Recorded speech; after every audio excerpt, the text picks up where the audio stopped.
যে সফল সবাই তার গল্পই করে, সবাই তাকে আইডল হিসেবে মানে, কিন্তু যে সফলতার যুদ্ধে পরাজিত তাকে কেউ মনে রাখে না। এটাই ধরনের রীতি। তাই যে কোনো মূল্যে জীবন যুদ্ধে আপনাকে জিততেই হবে।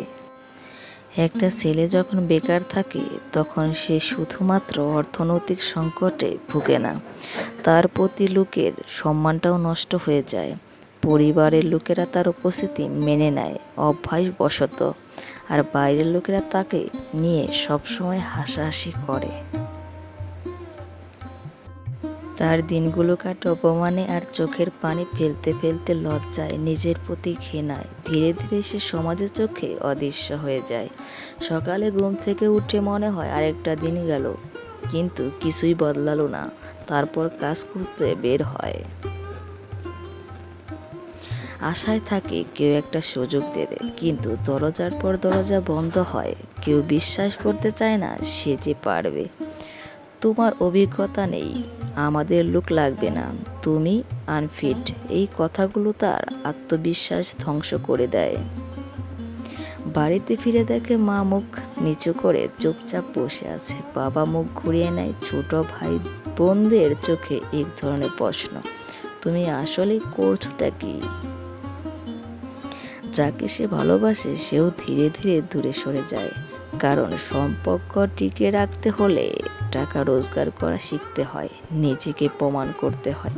এই নিষ্ঠুর পৃথিবীতে প্রেম টাকা ছাড়া আর কিছু চেনে না। বন্ধুরা মজা করে, আত্মীয়রা খোঁটা দেয়, প্রতিবেশীরা আড়ালে হাসাহাসি করে। সময়ের সঙ্গে সঙ্গে সে নিজেকে ঘৃণা করতে শুরু করে। একদিন সে আর কোনো স্বপ্নই দেখে না, কারণ সে জানে স্বপ্ন শুধু টাকা আলাদের জন্য, তার জন্য নয়। এই দুনিয়া শুধু সাফল্যের গল্পই শুনতে চায়। এখানে বেকার হয়ে বেঁচে থাকা মানে অভিশাপ বয়ে বেড়ানো।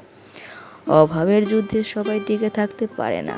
কেউ আত্মহত্যা করে, কেউ কাপুরুষের মতো জীবন কাটায়, আর কেউ মেনে নেয় আজন্মই আমার পাপ।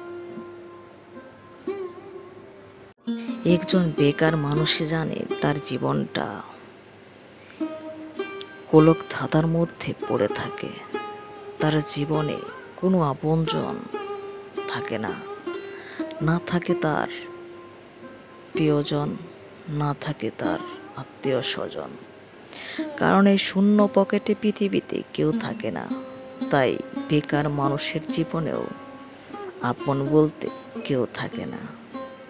তার বন্ধু স্বজনরাও তার কাছ থেকে মুখ ফিরিয়ে নেয়, আর তারা ধরেই নেয় যে তার দ্বারা আর কিছু সম্ভব নয়, সে আর কিছুই করতে পারবে না।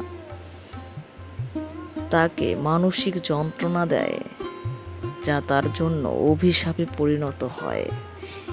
একজন বেকার ছাড়া কখনো বেকারের মনের অবস্থাটা বোঝা সম্ভব নয়।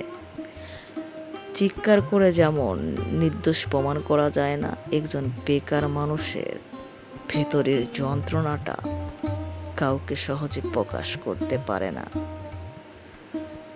তার নিজের অবস্থানটা কাউকে বোঝাতে পারে না।